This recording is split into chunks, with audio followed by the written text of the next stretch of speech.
मौका था उत्तर प्रदेश के लिए कांग्रेस के घोषणा पत्र जारी करने का। इस दौरान दिल्ली में राहुल गांधी और प्रियंका गांधी दोनों मौजूद थे।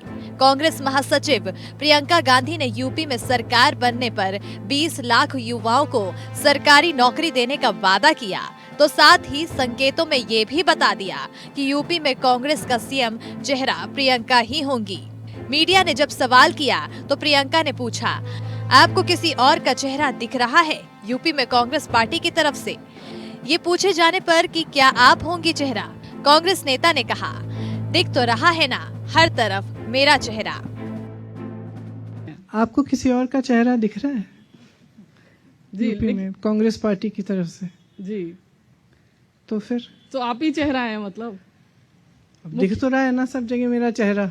जी, हालांकि प्रियंका अच्छी तरह जानती हैं कि देश के सबसे बड़े राज्य में कांग्रेस का अपने दम पर सरकार बनाना असंभव सा है।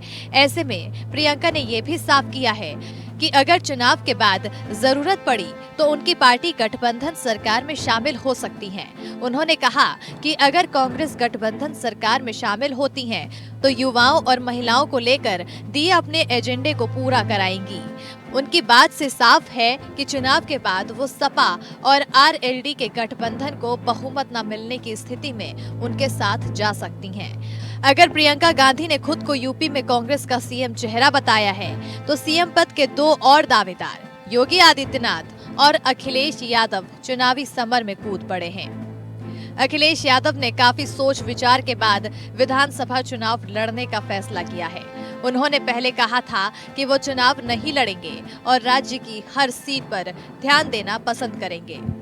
अखिलेश यादव पूर्वी उत्तर प्रदेश के आजमगढ़ से लोकसभा सांसद हैं और उन्होंने कभी विधानसभा चुनाव नहीं लड़ा। अखिलेश मैनपुरी की करहल सीट से किस्मत आजमाएंगे।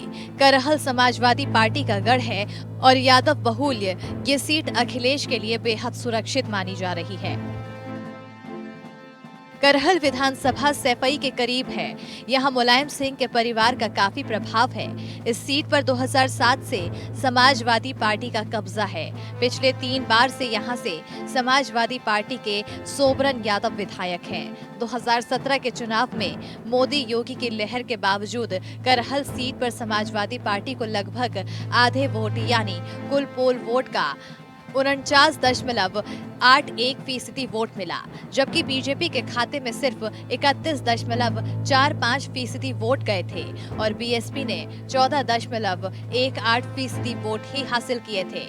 साल 1957 से अब तक के चुनावी इतिहास की बात करें तो करहल की सीट भगवाधारियों को कभी रास नहीं आई है। यहाँ सिर्फ एक बार 2002 में ही बीजेपी को जीत नसीब हुई है। करहल सीट पर तीसरे चरण में मतदान होगा, जबकि सीएम योगी की सीट पर छठे चरण में होना है। अखिलेश तीसरे चरण में फ्री होकर पूर्वांचल में ताकत झोंकेंगे।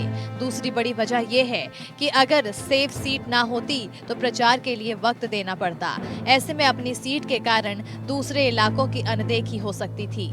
अखिलेश की सीट का ऐलान होते ही बीजेपी ठीक वैसे ही हमलावर हो गई जैसे योगी आदित्यनाथ के गोरखपुर सीट से लड़ने के बाद अखिलेश थे। डिप्टी सीएम केशव प्रसाद मौर्य ने ट्वीट किया, मैनपुरी जनपद में करहल सहित सभी सीटों पर 2022 में खिलेगा कमल का फूल, लगेगा जीत का चौका। अखिलेश यादव ने विकास किया होता तो किसी शहरी सीट से लड़ते चुनाव। सुरक्षित सीट तलाशने के लिए गए मैनपुरी। सत्ता पक्ष भले ही अखिलेश पर दबाव में चुनाव लड़ने का तंज कसे, लेकिन सपा अध्यक्ष के मैदान पर उतरने से यूपी के चुनाव में कई और समीकरण भी तैयार होंगे जो 10 मार्च के नतीजों को प्रभावित करने वाले होंगे। अखिलेश को लग रहा है कि चुनाव में सपा बीजेपी को सीधी टक्कर दे रही है, इसलिए सीधे रण में उतरकर अखिलेश गैर बीजेपी वोट का बंटवारा रोकने की कोशिश कर रहे हैं। अखिलेश के खुद मैदान में उतरने से पार्टी का मनोबल भी ऊपर जाएगा। उधर गोरखपुर की सदर विधानसभा सीट से मुख्यमंत्री योगी आदित्यनाथ के चुनाव मैदान में उतरने के भी सियासी मायने बहुत गहरे हैं। बीजेपी इस क्षेत्र में प्रभावशाली गोरखपुर मठ के प्रमुख पुजारी राजनेता को मैदान में उतारकर भले लाभ की उम्मीद कर रही है। बीजेपी हाईकमान योगी का चुनाव मैदान में उतारकर पूर्वी उत्तर प्रदेश की 133 विधानसभा सीटों पर सीधा योगी का प्रभाव देखना चाहता है। साथ ही योगी को विधानसभा चुनाव मैदान में उतारकर बिना कहे प्रदेश की जनता को ये संदेश देने की कोशिश की गई है कि बीजेपी के पूर्ण बहुमत पाने पर मुख्यमंत्री योगी ही बनेंगे।